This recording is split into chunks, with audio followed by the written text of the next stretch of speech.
नमस्कार, मैं हूं ब्रिज द्विवेदी। एनर्जी मीटर में आप सभी का स्वागत है। आज के सेशन की बात की जाए तो क्रूड ऑयल में हम लोग गिरावट देख रहे हैं। ब्रेंट क्रूड 5% से ज्यादा गिर चुका है, $98 पर ब्रेंट क्रूड पहुंच चुका है।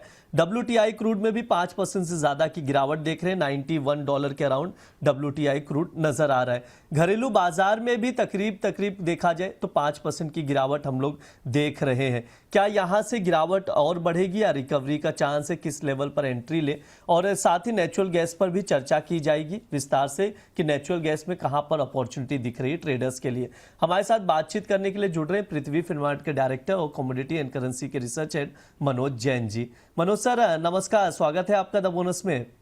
नमस्कार जी।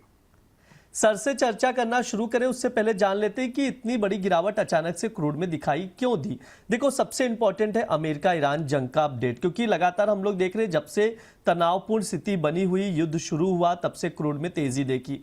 अब यहां पर समझौते की उम्मीद बढ़ती हुई दिखाई दे रही है, जिसकी वजह से आज के सेशन में हम लोग क्रूड को लुढ़कते हुए देख रहे हैं। सबसे इंपॉर्टेंट, यूएस अधिकारी ने दावा किया है कि जंग खत्म करने पर जल्द ही सहमति हो सकती है, यानी दोनों देश सहमति की ओर आगे बढ़ रहे हैं। ऑफिसर ने यह भी कहा कि स्टेट ऑफ हॉर्मुज खोलने पर भी सहमति बनती हुई दिखाई दे रही है। 60 दिनों के सीज फायर का जल्द ही ऐलान भी हो सकता है, लेकिन ध्यान रहे अंतिम मंजूरी ट्रंप और खामेनेई से मिलना बाकी है, यानी अभी तक अंतिम मंजूरी नहीं हुई है और ऑफिशियली कोई भी घोषणा नहीं की गई है कि समझौता हो चुका है।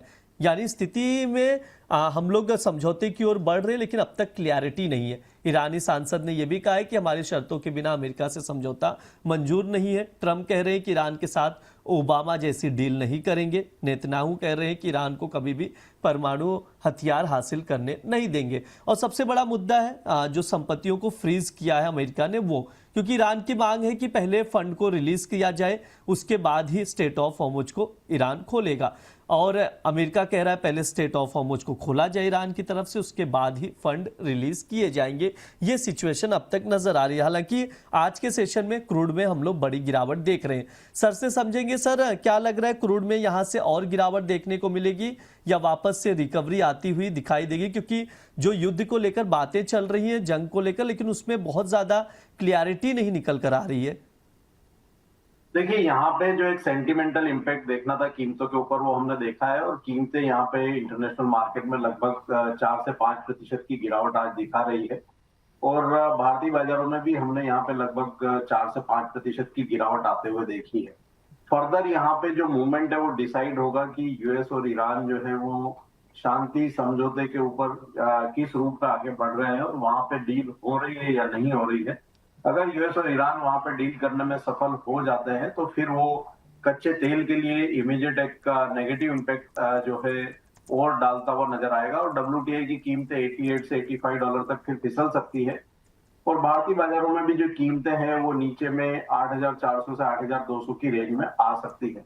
लेकिन अगर ये डील किसी भी कारण से फेल हो जाती है तो कच्चा तेल जो WTI है वो फिर से एक बार 104 से $107 की ओर बढ़ता हुआ नजर आएगा, जो कि इंटरनेशनल मार्केट में लगभग 9,500 के आसपास के स्तर होंगे। तो अब ये काफी हद तक डिपेंड करेगा कि आज और कल में यूएस और ईरान की तरफ से शांति समझौते को लेकर के क्या निर्णय होता है और वही यहाँ पे कच्चे तेल की अगली चाल को डिसाइड करता हुआ नजर आएगा। सर अभी क्या किया जाए, मतलब ट्रेडर्स क्या करें इस वक्त? कौन से लेवल्स हैं जो इंपॉर्टेंट नजर आ रहे हैं? कोई स्पेसिफिक लेवल पे एंट्री ली जा सकती है क्या? बेहतर होगा कि अवॉइड करें, जहां जब तक कोई कॉन्क्रीट जो है आउटकम नहीं आ जाता है यूएस और ईरान की डील का, तब तक बेहतर होगा कि इसको अवॉइड करके चलें। नीचे में इस सप्ताह 8,200 यहाँ पे कच्चे तेल के लिए काफी महत्वपूर्ण सपोर्ट रहेंगे, तो अगर वो लेवल आते हैं तो वहां पे बाइंग का सोचा जा सकता है। वहीं 9,140 जब तक क्लोजिंग बेसिस पर ब्रीच नहीं होता है वहां पे बड़ी तेजी की संभावना नजर नहीं आती है। तो एक ब्रॉडर जो लेवल है 8,200 डाउन साइड में और 9,140 अप साइड में, यह रेंज इस सप्ताह कच्चे तेल में बनी रह सकती है। वैसे सर एनर्जी क्राइसिस को कितना बड़ा देख रहे हैं आप? क्योंकि लगातार हम लोग देख रहे हैं पेट्रोल डीजल के दामों में भी इजाफा हो रहा है। आज वापस से पेट्रोल के दाम बढ़ा दिए गए और इसके अलावा प्राइम मिनिस्टर की तरफ से भी इसकी चेतावनी दी गई है और ग्लोबल स्तर पर भी देखा जाए तो इस चीज़ का बार बार जिक्र हो रहा है। इकोनॉमिस्ट हैं ग्रेफिन, उन्होंने भी इस चीज़ का 2 महीने पहले जिक्र कर दिया था कि मंदी की ओर दुनिया बढ़ती हुई दिखाई दे रही। सर एनर्जी क्राइसिस पर आपका क्या नज़रिया है? देखिए यहाँ पे जो डील है यूएस और ईरान की वो हो भी जाती है तो कच्चे तेल की कीमतें एकदम से बड़ी गिरावट दिखाती हुई नजर नहीं आएगी, क्योंकि जो ग्लोबल जो स्ट्रेटेजिक रिजर्व है, जो बड़े देश जो वहां पे स्ट्रेटेजिक रिजर्व रखते हैं, वो पिछले 3 महीने में काफी बड़ी मात्रा में खप गए हैं। तो वहां पे रिफिल जो है वो फिर से होना शुरू होगी, जिसके चलते डिमांड रहेगी। दूसरा, यहाँ पे जो यूएस और ईरान के बीच में वॉर हुआ उसके चलते हमने काफी बड़े रूप में जो है उत्पादन जो फैसिलिटीज है उनको भी नुकसान होते हुए देखा है। और रशिया यूक्रेन वॉर के चलते भी वहां पे जो है प्रोडक्शन फैसिलिटीज को लॉस हुए हैं। तो वो सारी चीजें रीस्टोर होने में भी 8 से 10 महीने का समय लग सकता है। तो यहाँ पे निश्चित रूप से जो एनर्जी सिक्योरिटी है वो पूरी दुनिया के लिए एक चैलेंज है। और यूएस और ईरान के बीच में यहाँ पे शांति समझौता हो भी जाता है, उसके बाद भी यहाँ पे कीमतों को जो है नीचे आने में 8 से 10 महीने के समय लग सकते हैं। और ग्रेजुअली यहाँ पे जो एनर्जी सिक्योरिटी फिर से रीस्टोर होती हुई नजर आएगी, जो कि इन्फ्लेशन को नीचे लाएगी।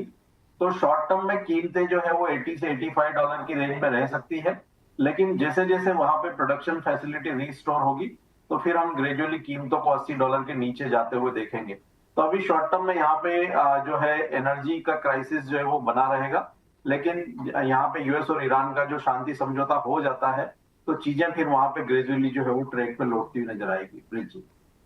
ठीक है सर, नेचुरल गैस पर भी आपसे राय लेना चाहेंगे। अगर नेचुरल गैस को देखा जाए, मई वायदा कल की एक्सपायरी है, यहाँ पर 1.5% से तकरीबन आधे % से ज़्यादा की गिरावट देख रहे हैं और 275 पर आ चुका है। वहीं अगर जून वायदे के प्राइस देखें तो 288 का चल रहा है। सर, क्या कुछ लेवल्स नज़र आ रहे हैं मई वायदे के अकॉर्डिंग ही अगर देखा जाए लेवल्स, तो क्या लेवल्स नज़र आ रहे हैं? कोई स्पेसिफिक लेवल जहाँ पर ट्रेडर्स रणनीति बना सकते हैं?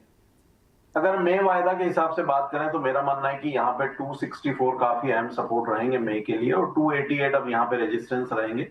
तो जो रेंज है वो 264 से 288 की रहेगी। वहीं अगर जून की बात करें तो जून कॉन्ट्रैक्ट में हमारा मानना है कि डाउन साइड जो है 276 यहाँ पे सपोर्ट रहेंगे और 305 ये एक रेजिस्टेंस रहेंगे। तो पूरे सप्ताह की जो जून कॉन्ट्रैक्ट की रेंज है वो 276 से 305 की रह सकती है। उसके अकॉर्डिंग यहाँ रणनीति बनाई जा सकती है। ठीक है, ये जो लेवल्स बता रहे हैं सर नेचुरल गैस के, वो इंपॉर्टेंट लेवल है, तो उसके अकॉर्डिंग आप लोग रणनीति बनाकर चल सकते हैं। ओवरऑल हमने क्रूड ऑयल और नेचुरल गैस पर सर से चर्चा कर ली है। सर, समय भी हो चुका है, डिस्क्लेमर दे दीजिए सर। जो भी हमने यहाँ पे चर्चा की है वो ग्लोबल फंडामेंटल्स को ध्यान में रखते हुए की है, और इसमें मेरी कोई व्यक्तिगत पोजीशन नहीं है, हमारे क्लाइंट्स की पोजीशन नहीं, दोनों कमोडिटी में हो सकती है। जी सर, बहुत बहुत शुक्रिया सर आज की चर्चा में जुड़ने के लिए। Thank you. ये हमारा एनर्जी मीटर शो है। इस दौरान तमाम एनर्जी कमोडिटीज पर विस्तार से बातचीत की जाती है। स्पेशली क्रूड ऑयल और नेचुरल गैस पर हमारा ज़्यादा फोकस होता है, उसके फंडामेंटल डिस्कस किए जाते हैं। इसके अलावा ट्रेडिंग कॉल्स भी दिए जाते हैं, लेवल्स भी समझाए जाते हैं, जिन पर आप लोग नज़र बनाकर चल सकते हैं। फिलहाल के लिए शो में इतना ही। आप लोग बने रहिए द बोनस के साथ। धन्यवाद।